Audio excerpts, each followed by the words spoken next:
While donating your public speaking can help build experience, I don't recommend doing that as a general practice. Speaking for free, is it a good idea?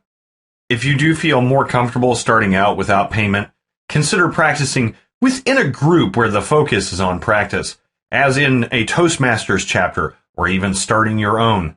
The beauty of starting your own, you can set up an online practice group.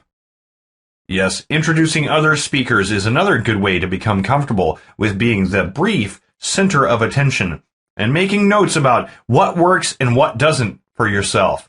But volunteer or agree to donate your services for free, and you may find yourself never considered for the paying gigs. When you have at least 3 paid gigs under your belt, then you can consider donating your public speaking time, providing it's for a specific, worthy cause.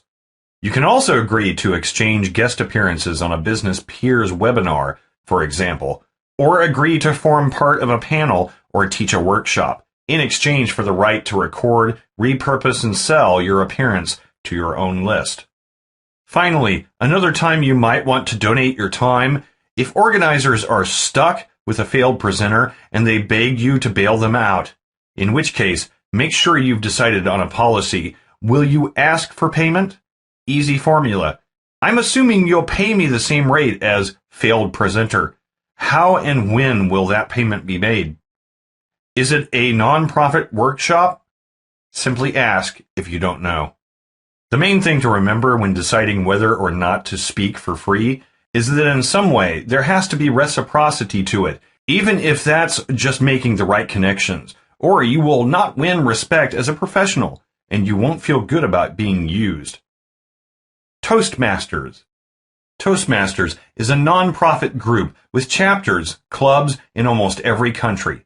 Its mission is to help people improve communication and leadership skills. Public speaking is a major tool they use. Membership is open to anyone over 18 who is interested in improving their communication skills, though they do provide gavel clubs for teenagers in some areas. Each chapter meets anywhere from once a week to once a month, and their philosophy involves learning by doing. There is a manual and specific speaking techniques to learn, and each member is expected after training to present a speech of between 5 to 7 minutes in length at meetings. There is also a leadership manual. Many a glossophobe has got their trembling start at Toastmasters. Everyone I've spoken to who is a member has A, quickly conquered their fear of public speaking, and B, loudly sung the organization's praises. Their website allows you to input your city or zip code and instantly find Toastmaster clubs near you. Storytelling schools. Another way to become comfortable with public speaking is to take a storytelling course if one is available in your area. The drawback to this is that most storytelling courses are paid, which might not work for you if you are on a shoestring budget. Plus, they are not as widespread as Toastmasters. But storytelling is an essential part of connecting with your audience, no matter how dry or technical your subject, so don't underestimate its value. I've given presentations and told stories publicly, and I can attest that if you can tell a successful story to any age group in any venue, mere presentations pale in comparison. Simply enter the keywords storytelling courses plus your city to find out what's available in your area. Starting your own group. The ideal time to start your own group is after you've taken the storytelling course, if you're going to have to be the leader and organizer. But having a peer-based group in which the only formality is meeting time and place plus length of speech will work even for the most inexperienced would-be presenter, providing you can find others interested in honing their skills too. One tip, however, limit the number of members. Do the math to decide on your ideal number. Are you meeting for an hour? Figure on 5 minutes for chit-chat while you wait for late arrivals and warm up the room. Be there at least 15 minutes early if you're the leader, so you can also chat with early arrivals. Add another 5 minutes for issuing a welcome and introducing the day's topics. Figure on another 5 minutes for wrap-up and that's 15 minutes out of your hour, leaving you with 45 minutes. If you divide that segment into 5 minutes per person, 3 minutes for a speech, 2 for feedback or comments, your maximum membership ought to be 9 members. How to let people know. If you're planning a location-based group in a physical room, your local newspaper is the place to start. Send out a community press release, as well as a separate short notification for community events. 1. Be sure to date your submissions. 2. Be sure to put your release date on your press release. 3. Remember, your press release has to be a newsworthy story. Try to find a single angle most likely to attract the people you want. 4. Make sure you address what, where, why, when, how, much, and who. Your local library or business organizations are also ideal places to place announcements. Be sure to state that only the first X will be able to sign up if you are planning on limiting it to a small group.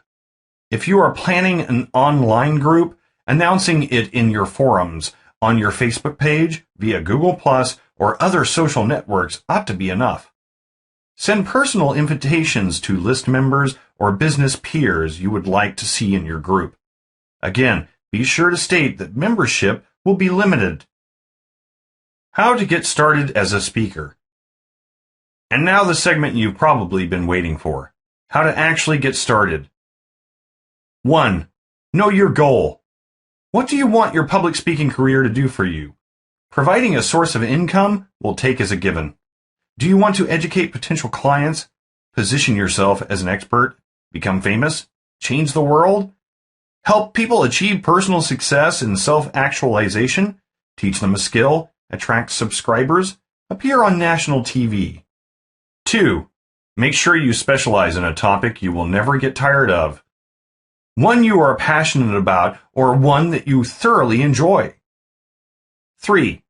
Search your local library. Libraries will have listings of meetings and events. Make a note of these organizations and contact them if you think they're the perfect fit for your subject. 4. Ask for referrals. At the end of your presentation, be bold about asking your audience to recommend you to other groups they think would like your services. Point out your business cards on display along with other promotional materials, I hope. Put your referral request right on your business card. 5. Use testimonials. Put them right on your website once you begin to become known. An honest testimonial that's heartfelt can easily land you a paid speaking gig, even if the hirer has never seen you speak. Who can you speak for? This starts with your subject, your specialty. What would you never get tired of talking about? Once you've got your topic, you've got your audience. Look for local organizations that would most benefit from your services and approach them. Have dedicated business cards for the public speaking already made up. Online, it's easy to Google speaker directories and look for candidates that are a good fit. As you can see, there are over 9 million to choose from. Tip: add your specific niche keyword to narrow down the results. But first, check out Speaker Services and Speaker Zone. The latter is an especially good source of resource tips and materials. And for those who want to speak online, a great way to get started is to check out Lunchinars. Putting on your own events. If you belong to even one or two local niche or business organizations, you can plan your own event, paid or free, and publicize it with ease. Just remember to ask people to pass on the information and have your brochures or business cards ready. If you're worried that people won't pay to come to your event, invite a core group as special guests. Even if no one else shows up, you can practice presenting to this group, ask for testimonials from them, and repurpose your content if you were savvy enough to record the event and/or have it transcribed. Reward special guests who attend. Be sure to reward your special guests. The minimum would be a personal thank you note, but you can add gift cards for local restaurants, copies of your books if you have any, or any other bonus you think they would enjoy.